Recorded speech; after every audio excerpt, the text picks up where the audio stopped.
مورد اول نون منبع خوبی از پروتئین و فیبره. یه سری از گربه‌ها دوست دارن نون بخورن، مثلا از نون توست یا سنگک گرم استقبال میکنن. ماهی سالمون، اگه قصد میل کردن ماهی سالمون داشتین میتونین قبل از مرینیت کردن یک مقداری رو واسه گربتون کنار بذارین. به هر روشی جز سرخ کردن، مثلا کبابی یا آبپز، واسش بپزین. میل کردن این میوه ها رو میتونین با گربتون تجربه کنین. هندونه بدون دونه هاش، سیب پوسکنده، بلوبری،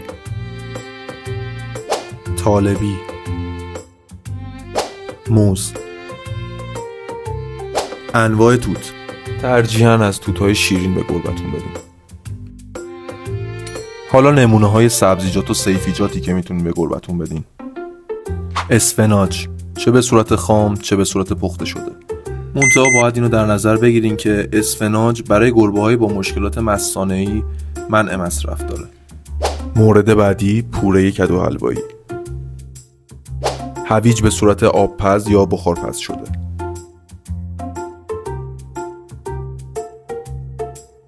کلم بروکلی آبپز یا بخارپز شده. مارچوبای پخته شده هم منع مصرف نداره، فقط سرخ شده نباشه. نخود فرنگی پخته که البته میتونین نخود فرنگی رو همراه با مرغ طبخش کنین که طعم بهتری هم به مرغ بده.